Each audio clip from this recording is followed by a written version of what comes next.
Hello বন্ধুরা, সবাই কেমন আছো? আশা করছি সবাই বেশ ভালো আছো এবং সুস্থ আছো। আমরাও ভালো আছি এবং সুস্থ আছি। তো এখন কিন্তু রাত্রিবেলা বন্ধুরা মাংস নিয়ে এসেছে। তো এই যে রাত্রিবেলা মাংস রান্নাবান্না হয়ে গিয়েছে। এই যে ভাত বেড়ে নিয়েছি এখানে আমার জন্য, এখানে মেয়ের জন্য, আর ওর বাবা এই যে বিছানায় ভাত খাচ্ছে। তো বন্ধুরা 2-3 দিন হলো ভিডিও দেওয়া হয়নি। তো এই ভিডিওতে 2-3 দিনেরই কিছু ভিডিও ক্লিপ থাকবে। তো একদিনে তো আর সব করা হয়নি। পরের দিন সকালবেলা বন্ধুরা দেখো এখানে বিছানাপত্র গুছিয়ে নিয়েছি, সব কাজকর্ম করে নিয়েছি। এখন চলে যাব দোকানে।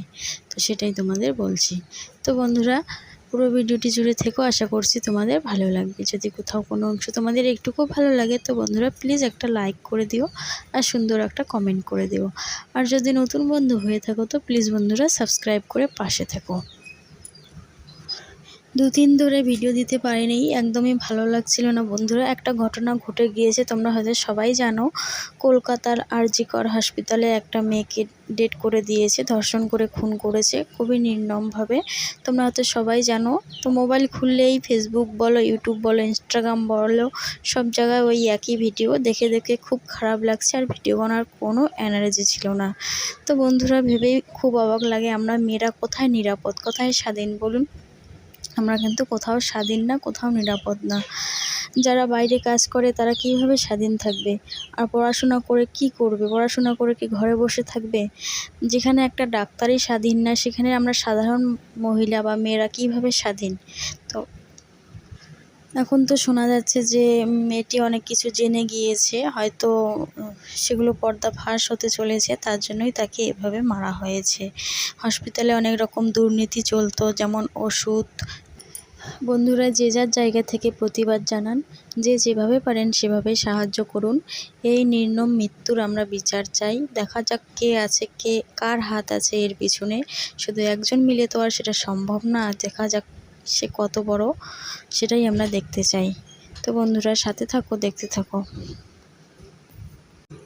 আর এখানে আমার হাজব্যান্ড রান্না করতেছে মাংস, তোমাদের বলা হয়নি। তো মাংস নিয়ে এসেছে, তো সে নাকি নিজেই রান্না করবে। তো সব কিছু রেডি করে তো রান্না করছে, মাঝে মাঝে আমিও দেখাই দিচ্ছি। তো তারপরের দিন সকালবেলা বন্ধুরা তোমাদের বললামই আমি ভিডিও ভালো করে করি নি, 2-3 দিনের ভিডিও একখানে। তারপরের দিন সকালবেলা এখানে করতেছি আলু ভাজি।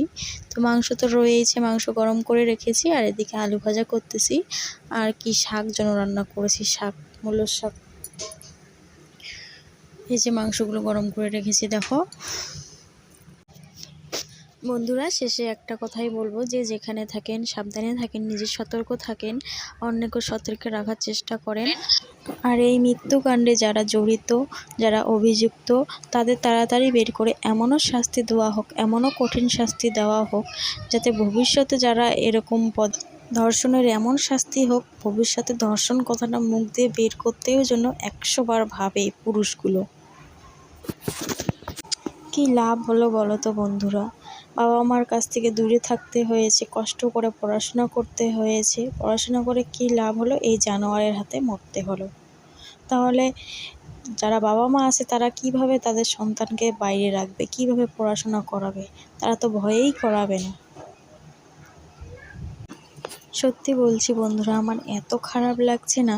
সে আমার নিজের কেউ না, ঘনিষ্ঠ কেউ না, তাও বারবার ভিডিওগুলি দেখছি, বারবার শোনার আগ্রহ হচ্ছে কি হলো, কি এখনও কি ধরা পড়েছে, কি হচ্ছে না হচ্ছে, বারবার যেন ওগুলো ভিডিওই দেখছি।